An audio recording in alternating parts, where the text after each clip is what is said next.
What are all those things up there for? Well, let's look. This on the left is a camera.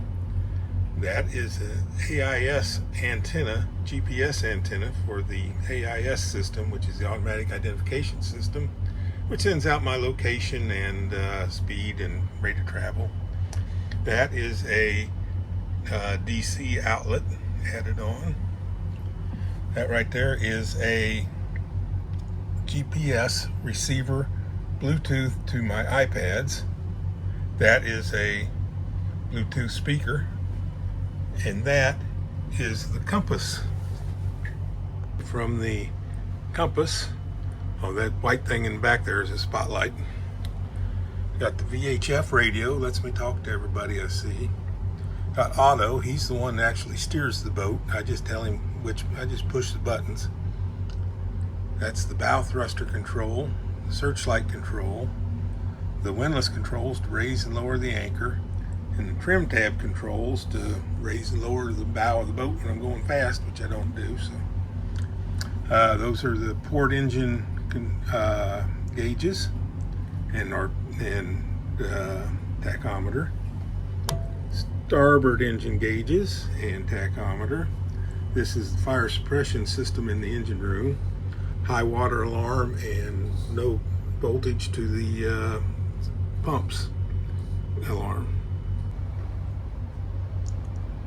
This is the Big A pushing 8 barges up the river.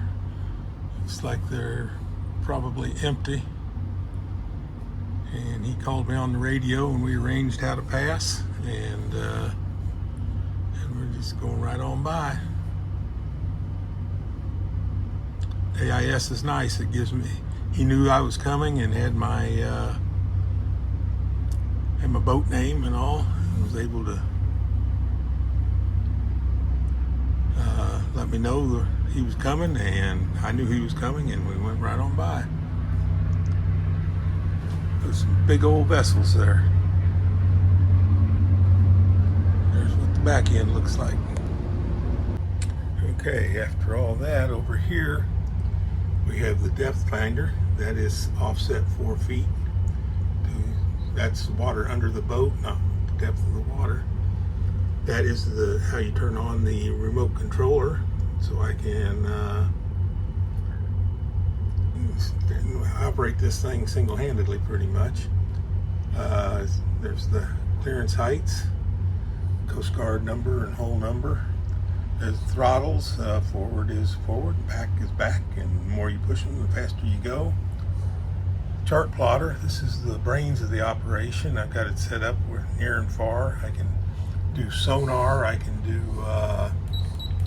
radar on there.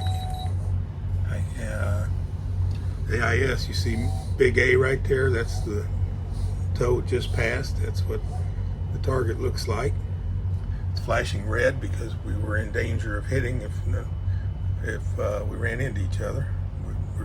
We're too smart for that, so we didn't do that. Okay, down here we've got a 12-volt outlet. We've got the horn button. We've got the nav lights and pull it back for the anchor light. We've got the courtesy lights, which are small lights up here on the floor. Just keep it lit up. We've got the 12-volt outlet right there turned on. The mast lights, which are spotlights in the back.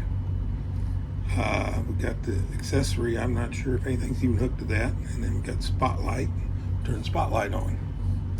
Over here we can turn the AIS on, the radar, the depth finder, the GPS, the chart plotter, the VHF, the autopilot, and then we can parallel the batteries to do, in case the starting battery's dead, I can add more batteries to the power to start it. Then we got the port engine start stop, and that lights just tells me when the bilge pumps are on, when the generators are on. And then we got the wheel, and that's it. To go into the AIS a little bit more, I can hit Big A right there, and come up here and hit AIS vessel, and that's the information I get on what is going on with that vessel. It's call sign, its type, what it's doing, how fast it's going, what bearing it's going at, how fast it's turning. If I come down here, it tells me how close it's going to appear and when that'll happen. Of course, it's already happened, so that's it. I forgot to show the iPads that I have. I have one here that has an application called Aqua Maps on it. It shows my position and where I'm going. And then this one, I have an app called Navionics on it. I have a route set in that to where I'm going.